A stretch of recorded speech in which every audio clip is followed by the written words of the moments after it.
Baiklah, jadi kelompok kami membahas tentang surat bisnis atau surat niaga. Yang pertama itu ada pengertian dari surat bisnis atau surat niaga. Nah, surat bisnis ini adalah surat resmi yang digunakan untuk keperluan bisnis dan komunikasi di tempat kerja. Nah, jadi surat niaga itu dia merupakan surat formal. Dia atau surat resmi yang ditulis untuk tujuan bisnis. Surat-surat tersebut antara lain surat penawaran, surat pemesanan, surat kontrak, surat pemesanan, surat permintaan, surat pengadaan, dan lain-lain. Kemudian jenis-jenis surat bisnis yang saya sebutkan tadi akan saya jelaskan. Yang pertama itu ada surat penawaran. Surat penawaran ini dia digunakan untuk perusahaan, digunakan oleh perusahaan untuk menawarkan barang atau jasa kepada calon pembeli atau mitra bisnis. Isi surat ini mencakup informasi seperti spesifikasi produk, harga, diskon, dan ketentuan pembayaran. Nah, tujuan dari surat penawaran ini adalah untuk menarik minat dan membangun hubungan kerjasama. Surat permintaan membangun hubungan kerjasama. Yang kedua itu ada surat permintaan barang. Surat ini dikirim oleh pembeli untuk meminta barang tertentu kepada penjual. Surat ini biasanya mencantumkan rincian barang seperti jenis, jumlah, kemudian spesifikasi dari barang tersebut. Nah, tujuannya itu adalah memastikan ketersediaannya barang. Kemudian surat pesanan barang. Nah, surat ini digunakan untuk memesan barang yang sudah ditawarkan sebelumnya. Surat ini mencakup informasi terkait harga, kuantitas, dan pengiriman barang. Surat ini menjadi bukti kesepakatan transaksi. Sekian materi yang pertama, saya kembali kepada moderator. Baik, kepada materi berikutnya saya persilakan. Baiklah, terima kasih kepada moderator. Selanjutnya masih di dalam jenis surat bisnis atau niaga. Ada pun jenisnya itu surat penagih utang. Nah, surat penagih utang ini untuk mengingatkan atau meminta pembayaran kepada pihak yang memiliki hutang. Misalnya sebagai contoh, pada saat kita meminjam di bank, di CU dan lain sebagainya, ada yang dinamakan dengan peminjaman, kwitansi peminjaman. Nah, di situ ada surat kalau misalnya kita sudah denda atau kita telat membayar, pasti akan ada namanya surat penagihan hutang. Nah, selanjutnya ada surat konfirmasi pemesanan. Nah, surat konfirmasi pemesanan ini berfungsi untuk mengkonfirmasi bahwa pesanan barang atau jasa telah diterima dan akan diproses. Surat ini memberikan kepastian kepada pemesan. Nah, sebagai contohnya, jika kita memesan barang di Shopee atau aplikasi lainnya, pasti ada yang dinamakan dengan surat konfirmasi pemesanan, bahwa pemesanan Anda sudah terkirim. Nah, seperti itu. Selanjutnya ada surat pengiriman barang.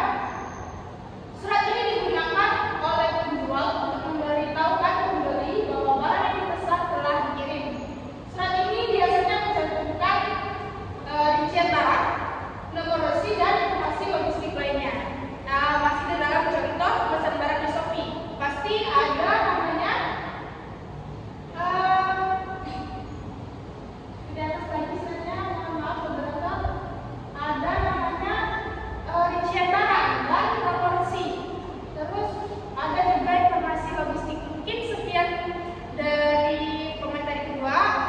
Saya kembalikan kepada moderator.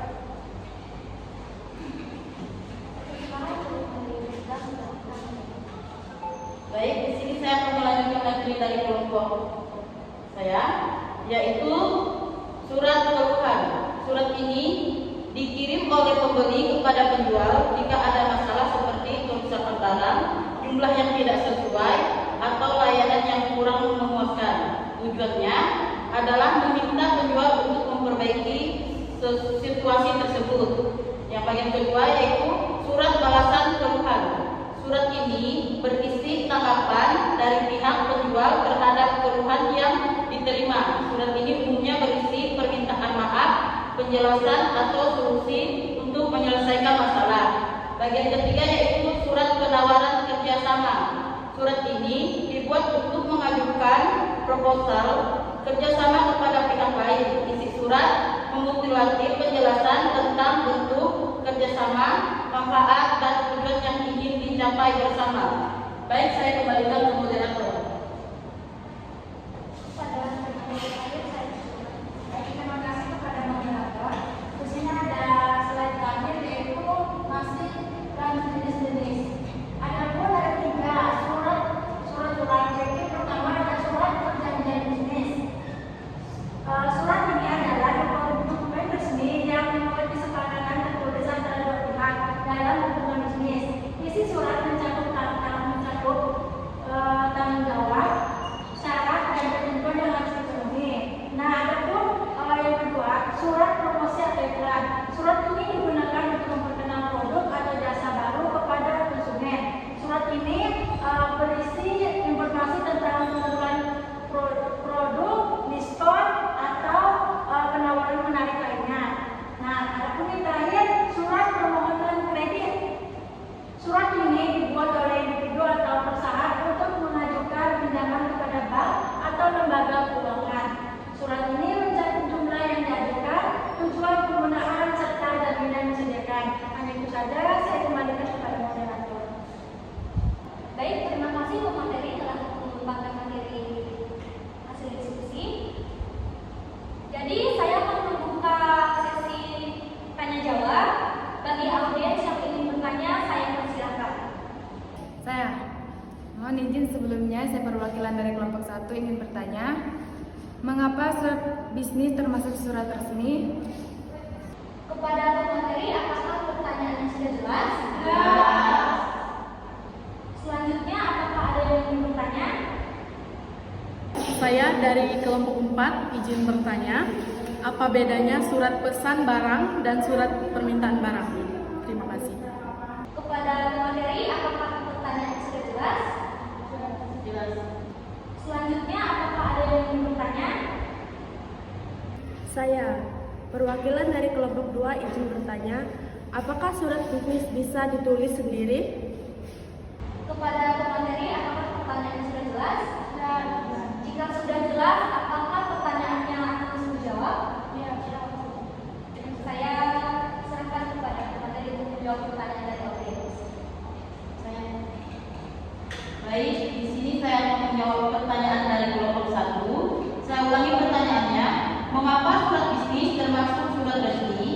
Karena digunakan dalam konteks hubungan profesional atau bisnis yang melibatkan organisasi, perusahaan, atau individu untuk tujuan tertentu.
undangan